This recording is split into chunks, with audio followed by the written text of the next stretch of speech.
सर्व मंगल की भावना के साथ श्री विद्या मानव कल्याण फाउंडेशन की ओर से हम आप सभी का हार्दिक स्वागत एवं अभिनंदन करते हैं। आइए गुरु वंदना से कार्यक्रम का शुभारंभ करते हैं। ओम श्री दक्षिणामूर्ति गुरुवे नमः। ओम शांतं त्रिनेत्रं विदुकांति शुभ्रं संविभ्रतं दोष्कशुभैः चतुर्भिः मुक्ताक्षमालां कलशं सुधाया श्रीज्ञानमुद्रामपि पुस्तकं च दिव्याम्बरं चन्दनगन्धलेपैः समुज्ज्वलाङ्गं मणिरत्नकैः च वीरासनस्थं च शशाङ्कचूडं श्रीदक्षिणामूर्तिगुरुं स्मरामि। होत्रागृहोत्रा गृहविष्यहोत्री होमादि सर्वाकृतिभासमानं यद्ब्रह्म तद्बोधवितारणीभ्यां नमो नमः श्री गुरुपादुकाभ्याम। एक बार फिर से आप सभी का स्वागत एवं अभिनंदन। दोस्तों, आज हम चर्चा करेंगे जीवन का उद्देश्य। जीवन बहुत ही अनमोल है, महत्वपूर्ण है। अतः यह आवश्यक है कि हम जो जीवन का उद्देश्य है उसको निर्धारित करते समय किन किन बातों को समझना हमें आवश्यक है, उस पर विचार करते हैं। आइए सर्वप्रथम हम भगवती की वंदना करते हैं, फिर आगे चर्चा करेंगे। दिव्यां परां सुधवलारुणचक्रताप्तां मूलादिबिन्दु परिपूर्णकलात्मरूपां स्थित्यात्मिकां सरधनुषिणिपाशहस्तां श्रीचक्रतां परिणतां सततं नमामि। भूपुष्पवृत्तकमथेन्दुकलारविन्दम् अष्टारकं च मनुकोणमथो दशारं दिक्कोणकं च गजकोणमथ त्रिकोणं वन्दे च बिन्दुसहितं परयन्त्रराजम्। दोस्तों, ये जो जीवन है इसमें तीन तत्व जो है मुख्य रूप से तीन तत्वों से बना हुआ है, सत्व, रज, तम। तीनों रंगों के अलग अलग गुण हैं, अलग अलग उनका प्रभाव है। जिस व्यक्ति के व्यक्तित्व में जिस तत्व की प्रधानता होती है उसका जो गुण है, स्वभाव है, वो उस पर निर्भर करता है। अतः जब भी हम जीवन का उद्देश्य निर्धारित करें, ये बहुत आवश्यक है कि हम अपना जो विचार है, अपना जो धर्म है, उसका अवलोकन करें और तत्पश्चात अपने जीवन में लक्ष्य का निर्धारण करें। ऐसा इसलिए भी आवश्यक है क्योंकि हमने पिछले अंक में आपको एक श्लोक सुनाया था, एको देव सर्वभूतेषु गूढ़ सर्वव्यापी सर्वभूतांतरात्मा कर्माध्यक्ष साक्षी चेता केवलो निर्गुण। ये जो श्लोक है, ये श्लोक हमें बताता है कि हम सभी एक ही देवता से उत्पत्ति हुई है। सर्वव्यापी सर्वभूतांतरात्मा, हम सबके उसमें जो व्याप्त है सृष्टि में, और वो वही सभी की आत्मा है। सर्वभूतांतर आत्मा, हर प्राणी मात्र के जो अंतस्थल में वो रमण कर रहा है। कर्माध्यक्ष, हम जो भी कर्म करते हैं वही उसका जो है नियंता है। कर्माध्यक्ष साक्षी चेता, और साक्षी भाव से वो हमारे अंदर बैठा हुआ केवलो निर्गुणाच। हम जो है उस जो देवता हैं, जो देवता हर जगह व्याप्त हैं, उनके उससे निकले हुए गुण हैं, निर्गुण। तो जो निकला हुआ गुण है उसका जो अपना धर्म है वो पहले से ही निश्चित रहता है। अतः हमारा जो गुण धर्म है हम उसे समझने के बाद ही अपने लक्ष्य का निर्धारण करें। ये तो हो गया एक, जिसे हम सिद्धांततः कहते हैं कि हम लक्ष्य कैसे निर्धारित करें। अब जब हम जीवन में आते हैं तो लक्ष्य जो है वो उसको दो हिस्से में बांट लेते हैं। एक जो है, जो हमारा प्रचलन है कि हम देखते हैं कौन कौन सा हमारे पास ऑप्शन उपलब्ध है हमारे आसपास, तदनुसार हम उसका चयन कर लेते हैं कि जिसमें हमारी जीविका के लिए पर्याप्त धन भी उपलब्ध हो जाए और जिसमें हम अपने आप को व्यवस्थित कर पाएँ, अपना संतुलन कायम रख सकें। क्योंकि यदि इच्छा कुछ और है, ज्ञान कुछ और है, क्रिया कुछ और है, यदि तीनों में आप सामंजस्य नहीं बना पाते हैं तो दोस्तों फिर आपका जो जीवन है वो मुश्किल हो जाता है। तो किसी एक पहलू पर अगर आप विचार करके निर्णय लेते हैं तो आपकी जो स्थिति है उसमें ये समस्या आपके सामने भी आ सकती है कि जीवन का जो ढंग है और आपका जो आंतरिक जो इच्छा है वो कुछ और हो, ज्ञान कुछ और हो। तो दोस्तों ऐसे में जीवन जो है वो बहुत ही कठिन हो जाता है और तमाम समस्याओं से आपको जूझना पड़ता है। अतः जब भी आप निर्धारण करें अपना स्वभाव गुण धर्म के हिसाब से ही अपनी जीविका का चयन करें। ठीक है, ये तो एक हो गया।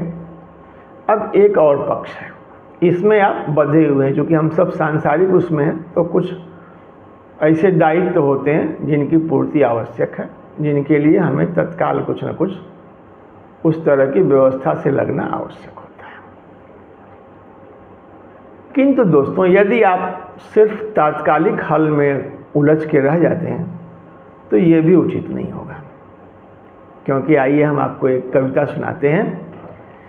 यह अरण्य झुरमुट जो काटे अपनी राह बना ले, कृतदास यह नहीं किसी का जो चाहे अपना ले।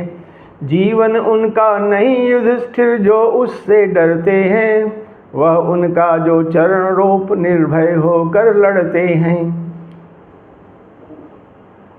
ठीक है, घना अंधकार है, उसमें हमें अपना एक रास्ता बनाना है, अपना भी एक झुरमुट जो है बनाना है।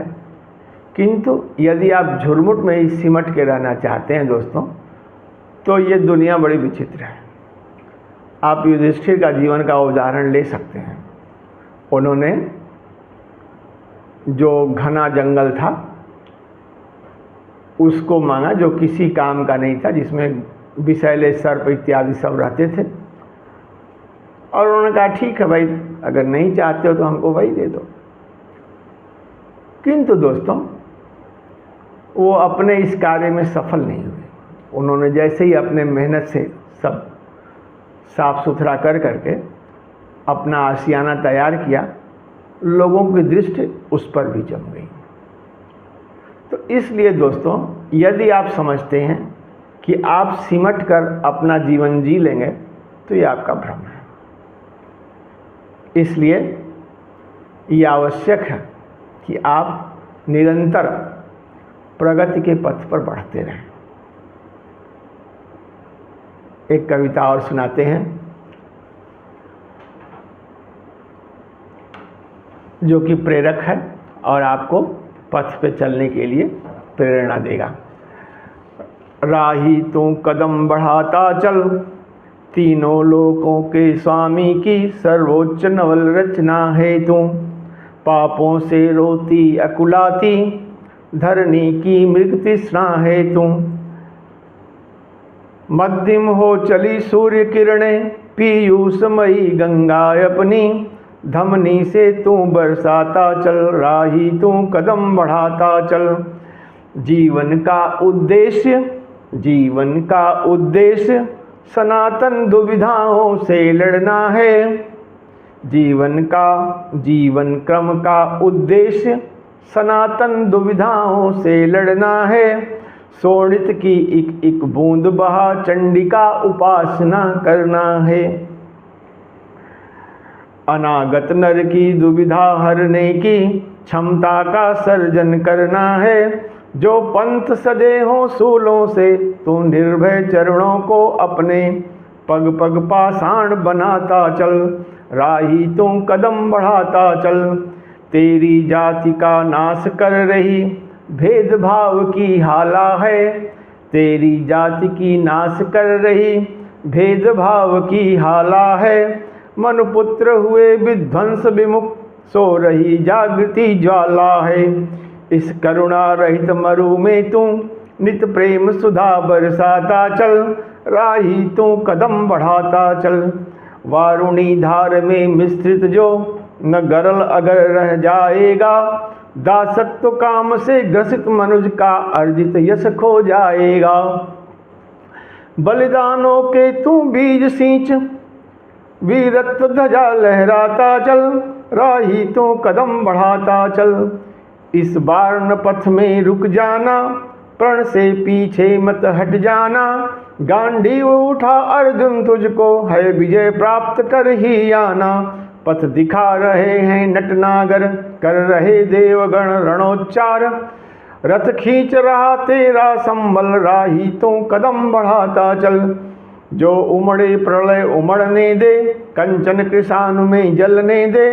है आई मंजिल पास तेरे, पौरुष का ज्वर उबलने दे। धाराएं जो अवरोध करें, भुज की कुठार से काट उन्हें। हर बूंद लहू की बने अनल, राही तू कदम बढ़ाता चल।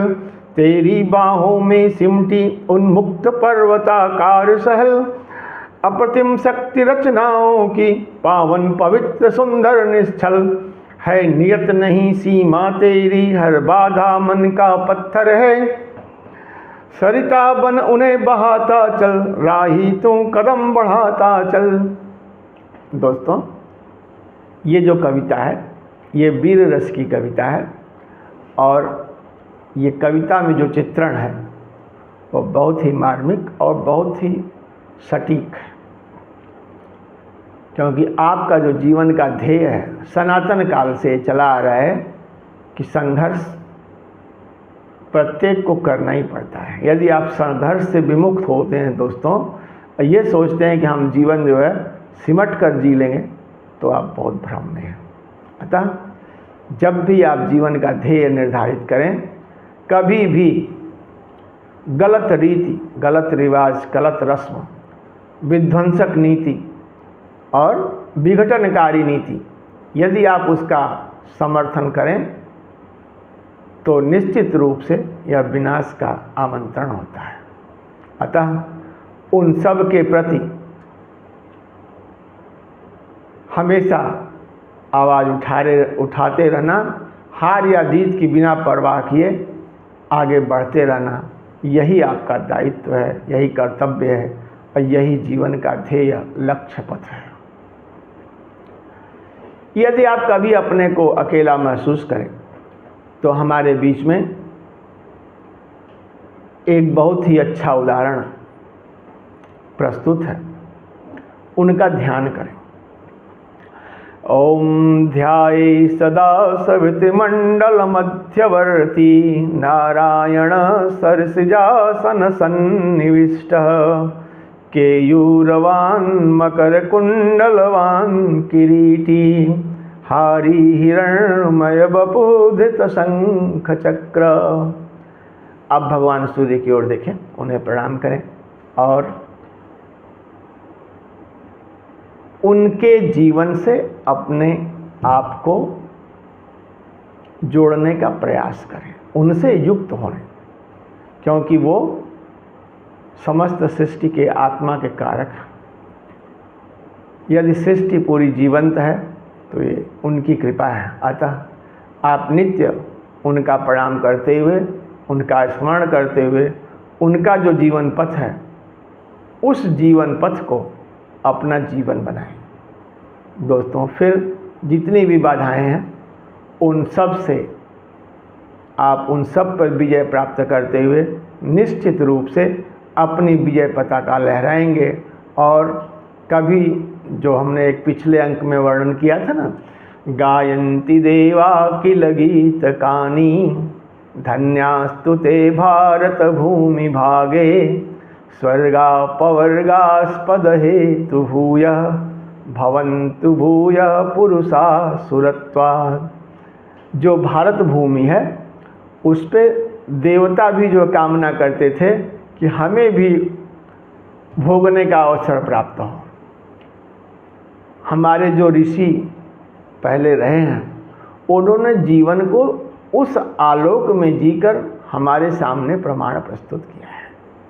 अतः आप इन तमाम चीज़ों से प्रेरणा लेते हुए अपने जीवन का ध्येय बिना किसी उसके परिणाम का परवाह किए जो भी गलत है उसके लिए संघर्ष करें और सत्य की सत्ता के साथ हमेशा खड़े रहें। यही जीवन का ध्येय है, यही जीवन है। आइए हम भगवती की आराधना करते हैं। चक्रम च अन्यम दाड़मी पुष्पवर्णम दीप्ताभं श्रीदशारांकितांगम तत्सर्वाढ्यम यार्थ साध्याभिदं च वंदे जो समवायु तत्वात्मकाढ्यम सिद्धिप्रदां सर्वसम्मतप्रदां च प्रियंकरीं मंगलकारिणीं च कामप्रदां दुःखविमोचिनीं ताम् अशेष पंचतत्त्वविनाशिनीं च समस्त दुर्विघ्न निवारिणीं तां सर्वांगपूर्णामथ सुंदरीं च समस्त सौभाग्यप्रदाभिधां च योगिन्ययिता किल कौलरूपा पाशांकुशाभीतिवरां दधाना रक्तांबरा स्मेरमुखाब्जयुक्ता बंधुकरक्तादितचंद्रलेखा नमाम्यहं रत्नविभूषितांगी उत्पत्तये मरुचिरां त्रिपुरश्रियं तां मुक्ताक्षपुस्तकवराभयपाणिपद्माम् उन्मादिनी निगमशास्त्रवसित्वयुक्तां वंदे सदा पवनचक्रमहाधिराज्ञीं। दोस्तों, इसी के साथ, इस अनुरोध के साथ कि हमारा जो ध्येय वाक्य है, जिस ध्येय वाक्य की प्राप्ति हेतु श्री विद्या मानव कल्याण फाउंडेशन अनवरत आपके बीच में एक दिव्य पुंज की तरह धीरे धीरे आ रहा है, उसका जो ध्येय वाक्य है अमंत्रम अक्षरम नास्ति नास्ति मूलम अनौषधम अयोग्यः पुरुषो नास्ति योजकस्तत्र दुर्लभः। इस ध्येय मंत्र की प्राप्ति के लिए आप अपना जो है उठें और उस पथ पे आगे बढ़ें। उत्तिष्ठ जागृतिष्ठ योग्य वरान नियोजित भविष्यतीत्येव मना कृत्वा सततम अभ्यथा। वो सारी शक्तियाँ जो किसी भी तरह विघटनकारी या पृथकतावादी नीति को बढ़ावा देती हैं, उसके प्रति आप एकजुट हों और अपनी जो क्षमता है उसको एक झंडे के तले आकर अपनी आवाज़ बुलंद करें और अपना जो गुण है, जिसके आप अंश हैं और जिन गुण को लेकर के आपका ये आकार बना है, उस गुण को दोस्तों उस ऊंचाई तक पहुंचाएं जिससे उसकी जो कीर्ति है समस्त ब्रह्मांड में व्याप्त हो। इसी ध्येय को अपने मन में रखते हुए भगवती के स्वरूप का ध्यान करें और जीवन पथ पर आगे बढ़ें। नमस्कार।